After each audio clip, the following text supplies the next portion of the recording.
A review of the Aerb portable wireless Bluetooth keyboard. It's a handheld device with a lithium battery for Bluetooth-enabled devices. Inside of the box, you'll find a charging cable. One end of the cable is a USB connector, and the other is a micro USB connector. The cable is 31 inches long. You'll find the keyboard itself, which also consists of a mouse pad with all the mouse control buttons here. And you'll also find a very brief instruction manual. You can see I have the keyboard plugged in. I wanted to show you that there's an LED that's red. It's hard to see in the camera. It's red, that indicates the battery is charging. It is fully charged. It was green just a second ago, but I unplugged it to take a shot, and when I plugged it back in, it turned red. I want to just tell you that when you start using this, the first thing you want to do is charge it fully. Charging voltage here is rated at 5 volts DC and 300 milliamps. That means that this device is easily charged by any USB port out of any computer. It does not come with an AC wall charger. You can use an AC wall charger like you'd have for your smartphone or any tablet that you own. When I first got notified that I was going to get a chance to test one of these, I was really excited. Reason why? I built a multimedia computer system that has a TV tuner inside, and you can actually sit there and record programs, use it like a digital video recorder, and you can scroll through files and use it. And to do so, you need to have a laptop, a keyboard, and a mouse. These are the types of keyboards that are recommended for multimedia computer systems. I was surprised to see that so many reviewers were using them for their tablets, as I had never thought of doing something like that, because the tablets that I have don't need a mouse, for example, so there'd be some application problems right away.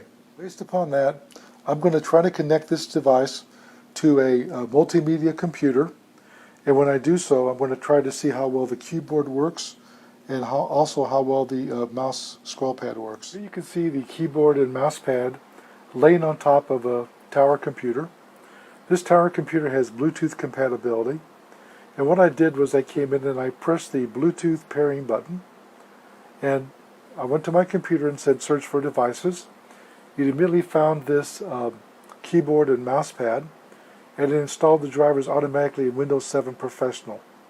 When it was completed, I could use the keyboard to type and use the mouse to scroll around on the screen, and I could even use the little scroll buttons around the bottom here.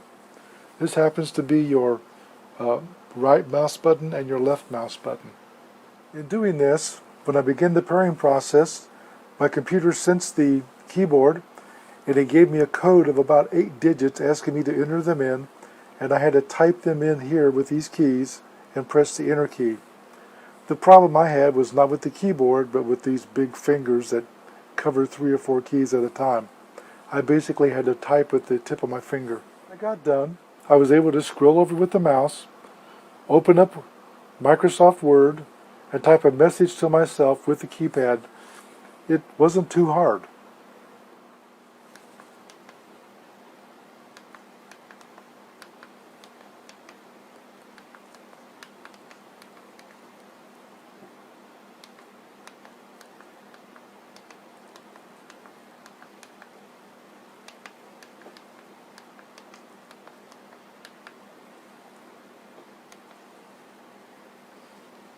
Now you can see I've misspelled dog.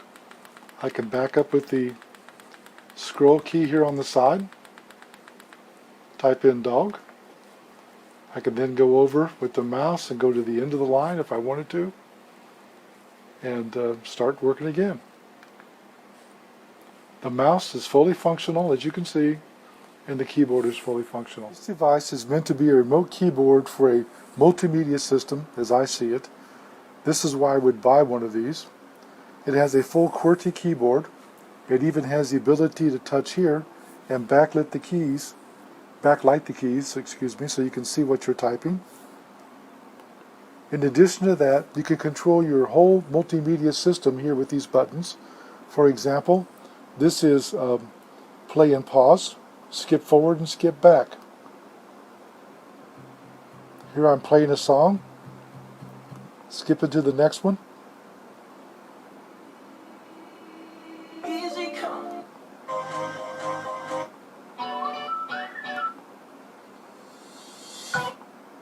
So this allows you to hold this in your lap while you're sitting on a couch or lying in bed and control the remote control multimedia computer, scroll around, start recording a program, for example.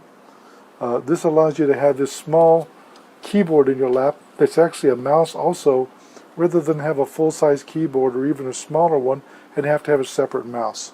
I like this for a multimedia keyboard. I think it's priced well. It's under $20. It's reasonable quality. I mean, it's not top-notch quality, but it is rechargeable. It has a lithium-ion battery inside of it, or lithium polymer, excuse me. It comes with a charging cable. It's easy to recharge using your computer. I can pair it instantly within a few seconds. I can type pretty well on it, and the mouse works well. A couple of comments I'd like to make. First of all, after pairing this device and using it, it worked perfectly with my computer. I then turned it off, and then turned it back on, and within a few seconds it paired again with my computer, so it was automatically repaired. The other thing is the off-on button is a little, I don't want to say weak, but it's hard to move. It's very small. Normally that wouldn't bother me because it's a small keyboard and you have to give up some things. But one of the things I did notice in having this sit here for minutes at a time and not using it is that the Bluetooth light didn't go off and the keyboard didn't seem to go to sleep. I can't verify that because the instruction manual is so poor it doesn't mention that. It also doesn't mention how long the lithium polymer batteries last inside of this device. So again, I've mentioned the manual. It definitely needs to be reworked. Recognizing that this isn't going to sleep and shutting off, you're going to have to turn this off every time you get done with it. So you have to slide that over. Like I said, the switch is a little tough to move. I just don't know how long it's going to hold up. In terms of using this with a tablet, I probably wouldn't. The reason for that is that if I'm using an iPad, for example, and I got a keyboard this small, to be honest with you, I've got an emulated keyboard on the surface of the iPad that's much easier to use than this one. This has a purpose. A lot of people use these keyboards. You can search on Amazon and find a lot of applications that for keyboards that look just like this in the same price range, and they're all rated pretty well. Is it a perfect keyboard? No. If you got big fingers like mine, I mean, can you imagine trying to type with that thumb? But it's certainly just as easy as typing on a small smartphone. I like this product. I'm going to give it 4 stars. I didn't give it 5 because frankly the instruction manual is horrible. There really is not much instructions.